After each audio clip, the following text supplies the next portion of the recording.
E aí, gente, boa tarde. Eu vou estar falando sobre o algoritmo de Kruskal, onde foi proposto em 1956 por Joseph Bernard Kruskal Jr., onde ele acreditava que o algoritmo deveria ser incluso na árvore a cada interação a aresta de menor custo, onde não iria formar ciclo. Ele usa a estrutura de conjuntos disjuntos, onde verifica ciclos possíveis ou não, além do algoritmo de Kruskal ser mais utilizado para grafos esparsos, ou seja, onde tem poucas arestas e um grande número de vértices. Ele diz também que ao final do algoritmo deveria processar n-1 iterações, onde n é o número de vértices. Isso vai ficar um pouco mais claro um pouco mais à frente.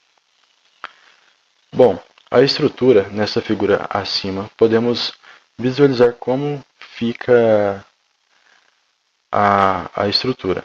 Bom, esses redondinhos maiores aqui são as vértices, as ligações são chamadas de arestas e os números em vermelho são os pesos.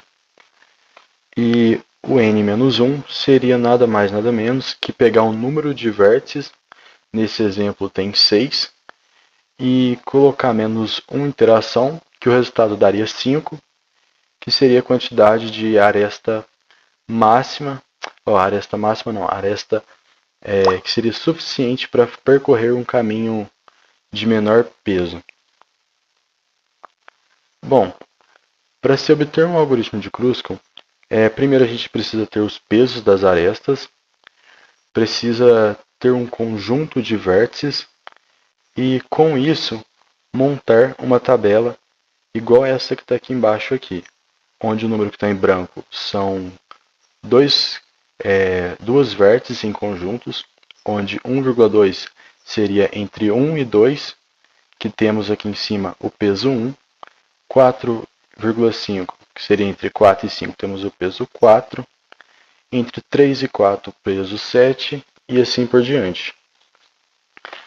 O terceiro passo seria traçar o caminho segundo a tabela de vértices e peso, ou seja, como o peso 1 é o menor número da tabela, devemos começar por ele, pois a criação da tabela deve ter orientação de ordem crescente em relação ao peso das arestas.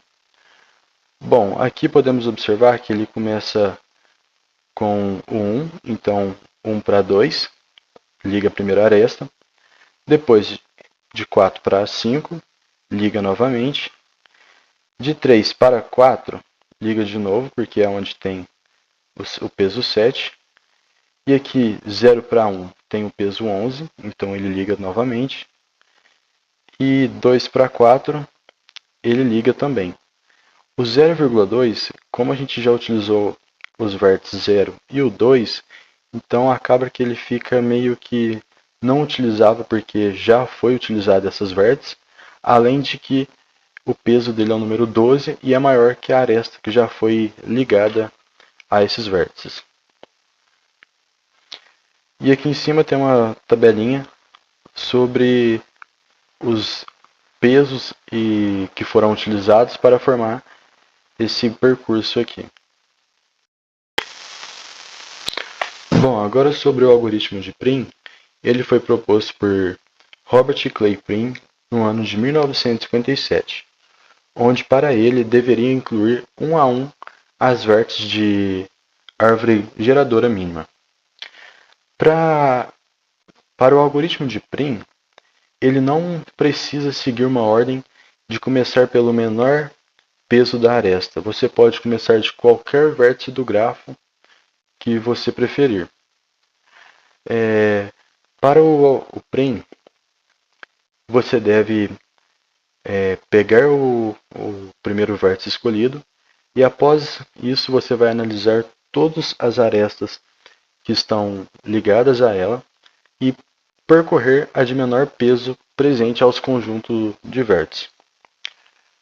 A estrutura de algoritmo de Prim é a fila de prioridade, ou seja, deve-se escolher a aresta de valor mínimo para cada passo que vai percorrendo. E o algoritmo de Prim, ele já é mais utilizado para grafos mais densos, mais pesados, podemos assim colocar. O algoritmo de Prim, a estrutura dele lembra bastante a de Kruskal, porém ele tem uma diferencial que seria o vértice arbitrário, que é o vértice escolhido para ser o pontapé do caminho. Os números circulados são os vértices, as ligações são chamadas de aresta, e os números vermelhos são os pesos das arestas. E o algoritmo de Prim também não pode haver ciclo. Bom, como se obtém um algoritmo de Prim? Primeiro a gente precisa ter as vértices, depois possuir o peso de cada aresta para poder fazer a comparação dos seus vizinhos e escolher qual que vai ser o vértice arbitrário. Com isso, nesse exemplo aqui, eu escolhi o número 1. Então, a gente vai pegar e vai analisar todos os seus vizinhos. Por exemplo, aqui, ó, de 1 para 3. Eu venho aqui e coloco 1 para 3 é igual a 12, peso 12. De 1 para 2, o peso é 1. De 0 para 1, o peso é 11. Após analisar, o algoritmo ele vai pegar o que tiver menor peso, ou seja, de 1 para 2, e vai considerar esse caminho. Logo mais à frente, o algoritmo vai analisar os vizinhos de 2 e analisar os pesos em volta. Então, de 2 para 4 temos 11, de 0 para 2 temos 12. Então, o algoritmo vai fazer o quê? Como ele já comparou com o vizinho 1, então ele não precisa comparar de novo. Então, ele vai eliminar essa parte e vai considerar apenas esses dois. Como 11 é menor que 12, ele vai considerar o 4 como o próximo passo. Com isso, o 4 ele vai analisar os vizinhos 3 e 5, porque o 2 já foi utilizado, então ele nem considera ele para fazer a análise. Logo aqui, o peso é 4 para 5 e o peso para 3 é 7. Então ele coloca 4 para 5, 4, 3 para 4, 7. Com isso, 4 é menor que 7, ele vai para 5. No 5, ele só tem o vizinho 3, porque o 4 já foi analisado. Então, como só tenho essa ligação, ele vai colocar 3 para 5. Após ele fazer essa análise, essas comparações, ele vai pegar todos na ordem que eu fui falando, de 1 para 2, 2 para 4, 4 para 5, 5 para 3, 3 para 1 e tudo mais. Com isso, ele vai pegar e vai gerar a ordem a ser usada, que seria de 0 para 1, que é o 11, de 1 para 2, que é o 1, 2 para 4, 11, 4 para 5 é o 4, e de 4 para 3, que é o 7, que é o menor caminho que poderia ser percorrido. Aqui embaixo está como que ficaria a resposta, e o algoritmo de Prim e o algoritmo de Kruskal, a estrutura sempre vai dar a mesma, pois eles buscam trabalhar em cima do AGM, que seria a árvore de geradora mínima. Então ele percorre sempre o mínimo possível, alcançando sempre todas as vértices.